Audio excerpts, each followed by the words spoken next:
Please. Social worker who was murdered on the job last Friday. As the community mourns her death, officials remind the public the difficulties professionals like Sobel face. Our Logan Crawford joins us now in studio with more on this. Logan? Kristen and Keith, many call the work Sobel did heroic, trying to help Vermont's most vulnerable children. In light of this tragedy, the governor has asked for increased security for state employees and says a change of attitude is needed towards social workers. Lara Sobel was laid to rest Tuesday morning. She was the social worker who police say was murdered Friday by a mother who lost custody of her child. It can be a roller coaster of facing sadness and frustration. Dave Iacovone has worked in the human services field for 39 years in Vermont, and until last year was the commissioner of the Department for Children and Families where Sobel worked.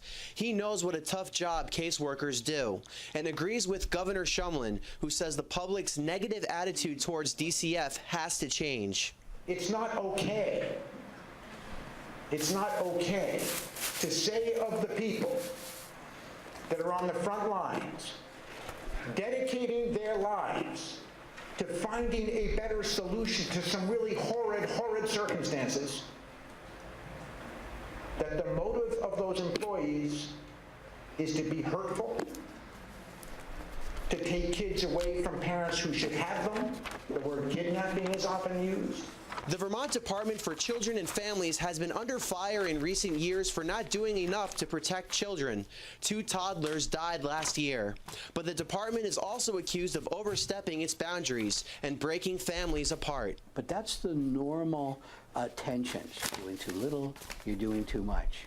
And in the middle of that is a social worker who's trying to help make that call. Iacovone says a social worker will ask local law enforcement to accompany them to a house call if they know the situation is tense. On the other side of the door, regardless of the blame or the situation, can you think of anything more emotionally charged than someone who might be asking questions that could lead to the removal of your child? Following Sobel's death, Governor Shumlin asked for a statewide security assessment for state workers and government buildings. Officials cannot release specific procedures, but there has been added security this week. Administration Secretary Justin Johnson says it comes with challenges. We have offices that have multiple departments in them that are state-owned. We rent space in other offices. We lease space. Some of it's shared, some of it's purely state agencies, some of it is other businesses as well. According to DCF, there are about 160 caseworkers like Lara Sobel in district offices in Vermont. Each social worker carries a caseload of about 17 families at a time. In Vermont, there are more than 1,200 children in state custody, and that's up 25% in the last 2 years. Iacovone says illegal drug use has become an increasing problem. Is an element that wasn't there in the beginning of my career in the mid-1970s. It's gotten progressively worse, and the job, I think, is getting harder. The administration secretary says security is a complicated matter, pointing out that Sobel was gunned down outside in a public space. Keith? All right, Logan Crawford live for us tonight in the studio. Thanks so much.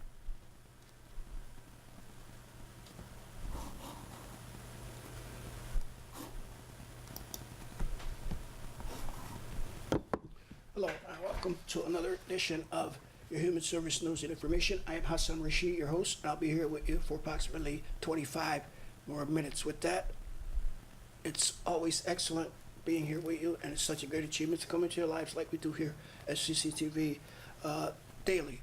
Okay, as you gather from the opening video, that was a video in memory of Mary Sobel, a social worker who was human service worker, social worker who was shot to death up in Vermont, and so I'd like to send out my condolences and my sympathy to family, friends, relatives, and loved ones of Mary Sobel, social worker from Vermont. Once again, who was shot while on duty, while working, and we should try to get back to that video if time permits. So with that, I welcome you and greet you with the ancient greetings of peace.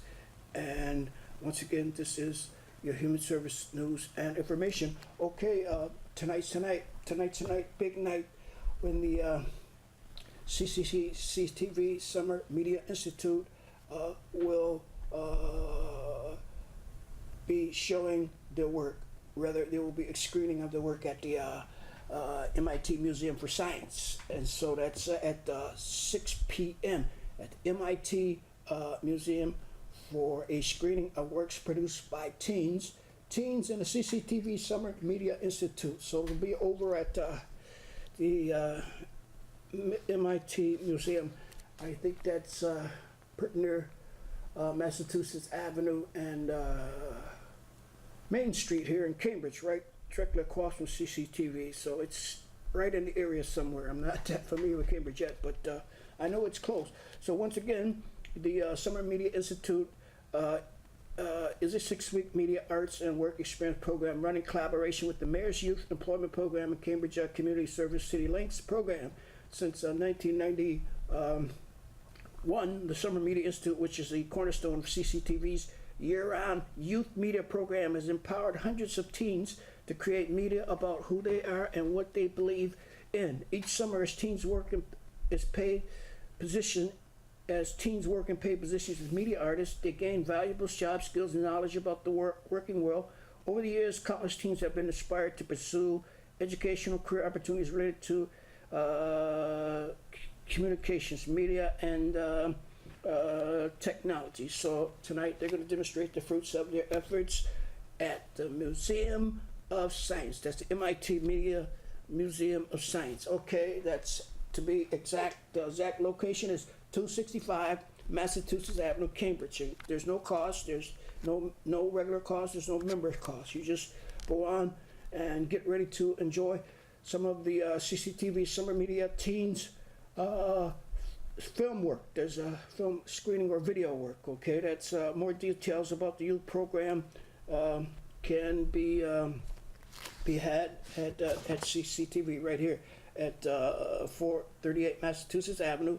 And if you'd like additional information, you can call 617-661-6900. That's once again, that's the CCTV Summer Media Institute screening, teen screening at the MIT Museum. So that's a big event for them. That's it's finally here, and I know they're waiting for it, and excited about it too. That's 265 Massachusetts Avenue, Cambridge, Mass. So you get on over there at 6 o'clock, okay? Once again, that my condolences go out to Mary Sobel, a social worker, human service worker, that was shot on the job by some young lady up in Vermont, okay? All right, okay, remind you again, once again, that the Perseid Media Shower is set to produce Stunning Light 10, that Stunning Light show tonight. So that's a yearly event, the media showers. They call them the Perseid Media Showers, and it will happen, that's tonight, all night long. So they say that there'll be 100 meteors entering into the atmosphere per hour, striking at 37 miles per second. So that's quite an event to see. So that's all you sky watchers. It's going to be a big night for you all. That's a Perseid Media Shower set to produce stunning light. This year should be an especially good year for Perseid, since the moon will not come out until after sunrise. Okay, after sunrise. Okay, that's what it says.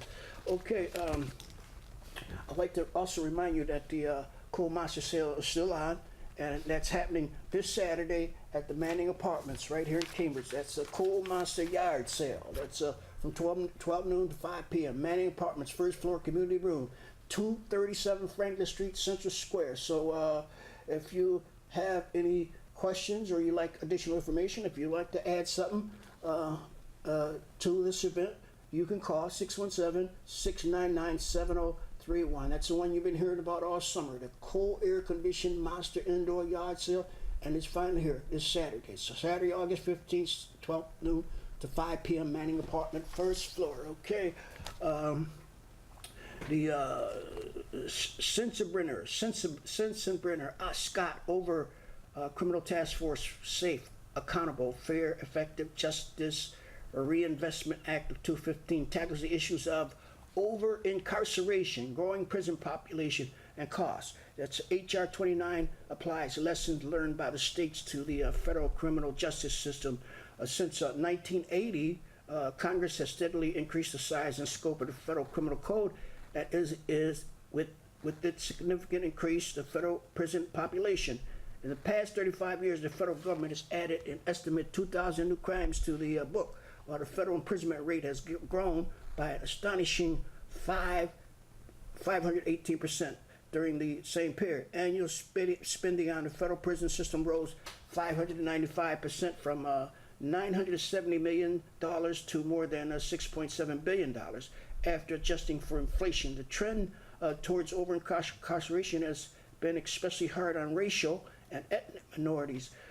More than 60% of the people in the prison are now racial and ethnic minorities. For African American males in their 30s, 1 in every 10 is in prison or jail on any given day. Due to the war on drugs, 2/3 of all prisons and persons in prisons for drugs offenses are people of color. Okay, so this is a bulletin or alert, action alert from the National Association of Colored People down in Washington D.C. Their Washington D.C. bureau, and they would like you to remember to contact your senators about this issue. That's your senators, and okay, make a phone call, call your senators and representatives in Washington by dialing the Capitol switchboard, asking to be transferred to your senator's congressman office. The switchboard phone number is 202-224-3121. Once again, that's 202-224-3121. So you can write a letter to your senators, send them to the Honorable Senator, their name, U.S. Senate, Washington, D.C. 205110, to write a letter to your representative, send it to your honorable name of your representative, and U.S. House of Representatives, Washington, D.C. 20515. So that's you should, well, if you want to address this issue, you can address it by urging your senators and your representatives to support House Rule or House Bill 2944, the Sensenbrenner-Scott Over-Criminalizing Task Force Safe, Accountable, Fair, Effective, Safe, Justice, and Reinvestment Act of 2015. So that's due to our nation's apparent addition to an over-reliance at criminalization and incarceration in the past 35 years, the federal government has added an estimated 2,000 new crimes to the book, while the federal imprisonment rates has grown by astonishing 518% during the same period. Annual spending on the federal prison system rose 595% from $970 million to more than $670 billion after adjusting for inflation. The trend towards over-incarceration has been especially hard on racial and ethnic minorities. More than 60% of people in prison are now racial and ethnic minorities. We need to take further steps to curb the trend towards over-incarceration in order to help save people, neighborhood communities in our nation. Thank you for your attention. So you translate that to your senators and your representatives, and we'll see if we can get something done about all this over-criminalization. Okay. Right now, since we're talking about racial issues, I'd like to remind you that it's 1 year since the Eric Brown shooting out in Ferguson, Massachusetts, and we have a little video that we want to share with you that was enacted right here. It's about when there was a resolution entered in the Cambridge City Council to honor the memory of Eric Brown. So here is Councilman Mazin, and he's right here to on that occasion when they created a resolution to honor Eric Brown. Well, this is the time to do so. It's 1 year since the shooting death of Eric Brown. meeting. The first piece of email, before I read this, the first piece of email I got back after this appeared on the record was an email saying that maybe this type of thing should be reserved for Ferguson. Maybe this isn't an issue in Cambridge that we should talk about in this way, harking to the death of Michael Brown. Now, do we have structural inequality problems in Cambridge? Yes! Should we be talking about injustice everywhere because it affects justice here? Yes! I'm going to read the policy resolution. And I hope that, I'll speak louder, and I hope that you'll reach out to your city councilors so that they know that passing this tomorrow means something to all of us here in Cambridge. Whereas on August 9th, 2014, Michael Brown, an 18-year-old unarmed black man, was fatally shot by Darren Wilson, a white police officer in Ferguson, Missouri. And whereas the circumstances of the shooting were disputed immediately and civil unrest, nonviolent demonstrations and riots began the following day, continuing throughout the month of August 2014 in Ferguson, with demonstrations of solidarity erupting across the globe. And whereas the grand jury later declined to indict Wilson on Monday, November 24th, 2014, and international demonstrations began again emerging, pressing for justice and accountability to honor Mike Brown.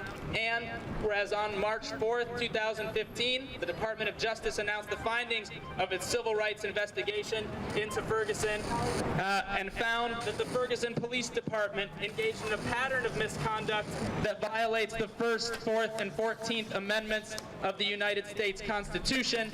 And whereas the Department of Justice found direct evidence of racial bias and stereotyping of African Americans by certain FPD and municipal court officials as a result of systematic and intentional discrimination, and that these practices are borne disproportionately by African Americans.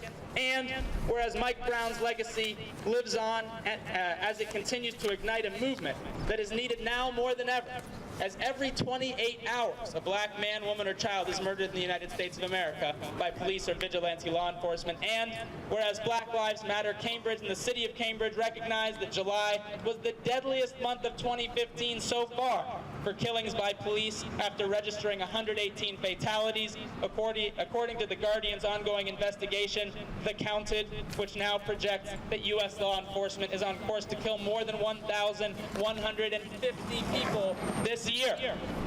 And whereas in this time of renewed focus on the challenges of racism and violence and on action for peace and justice, we remember and celebrate the life of Michael Brown. Now therefore be it resolved that the council declare Sunday, August 9th, and refer to it as Mike Brown Day in the city of Cambridge, and that the organizers of Ferguson Action and the Black Lives Matter Cambridge chapter will receive suitably engrossed copies of this proclamation. And be it further resolved that the council supports the Black Lives Matter movement's goal of working towards a world where black lives are no longer systematically and intentionally targeted, and that the conversation around Black Lives Matter should include all of the ways in which black people are intentionally left powerless at the hands of the state. Does that sound like something that Cambridge needs?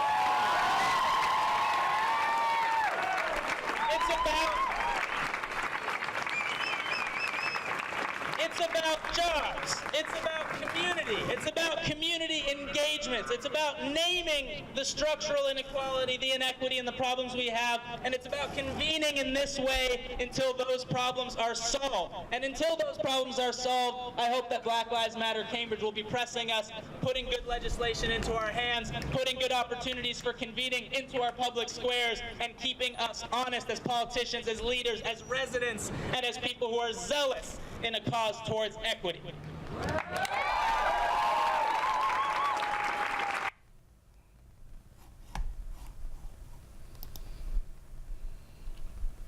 That was City Councilman Nadim Mazen, and his reading of the proclamation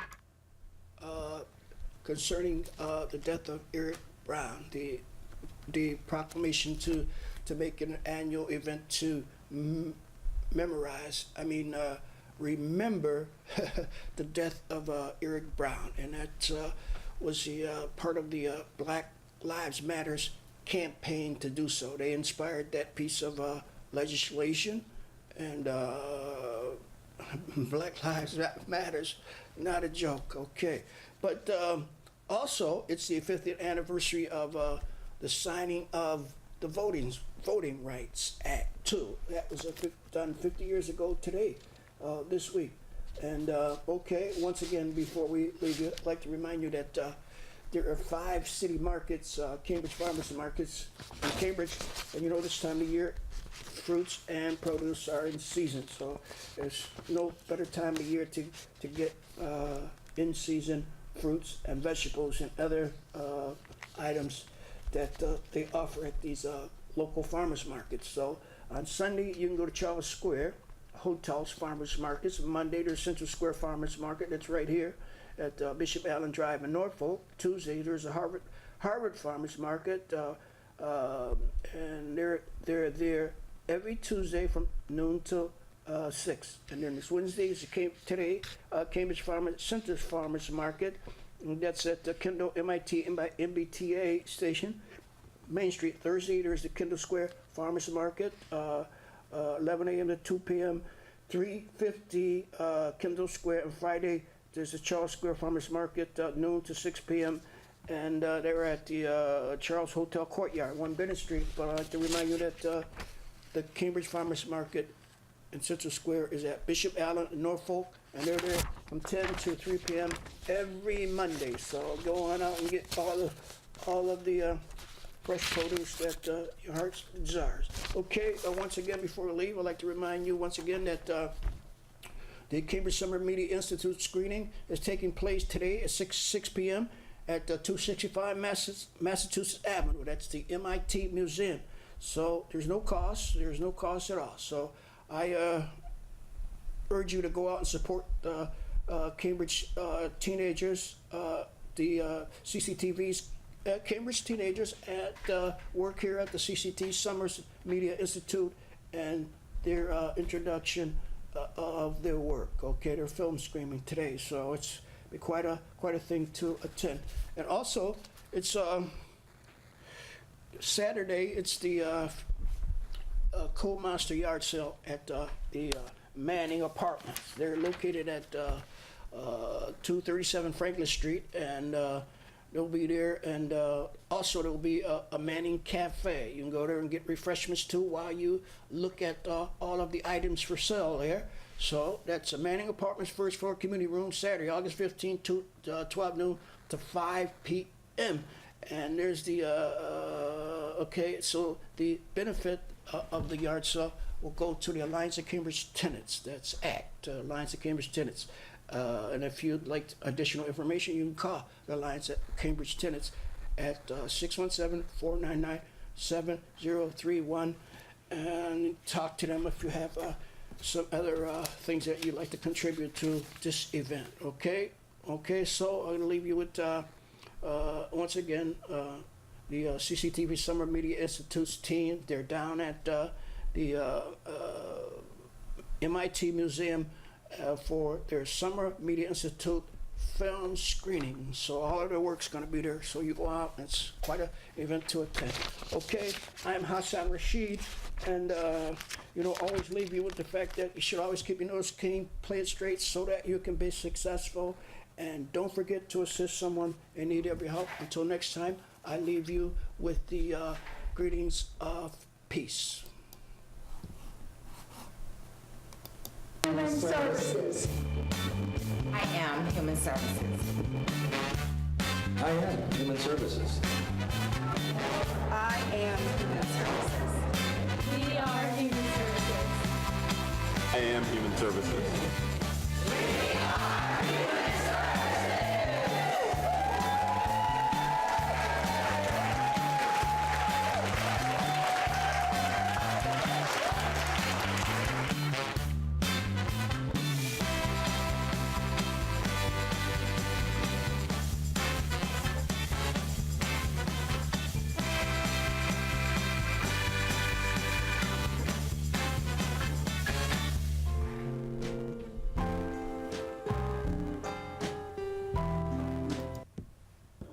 Let's see a video from the 2003 National Conference of Human Services.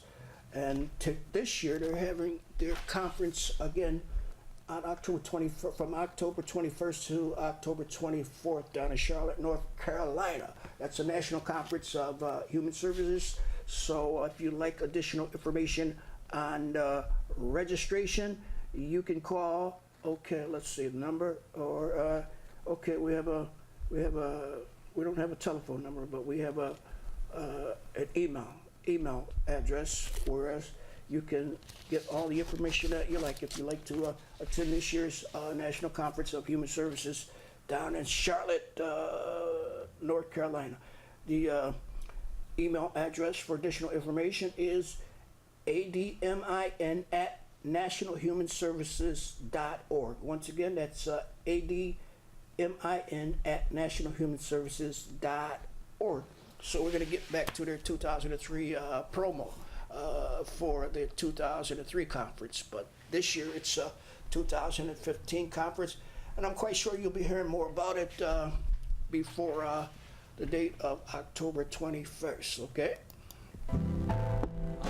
Well, I think I kind of just fell into it. I was teaching graduate students in counseling, and ended up at a university that happened to have a human services degree, and I started teaching in that program, and just found that I loved it. And very different focus than the graduate program. And so I started to get more and more involved with it, and I found out about Nose, and at that time called Nosy, which is kind of a strange name. So I'm glad they changed the name to Nose, and I've just been involved. Okay, one more thing. The latest edition of Spirit Change is out, okay? And my friend L.J. Benjamin is on the back. Your friend and my friend, L.J. Benjamin, is on the back. So if you see Spirit Change vendors out and about, you don't forget to get a copy of this. And we have an open studio from CCTV's newsletters out, too. That's open studio. So you come on in. From CCTV.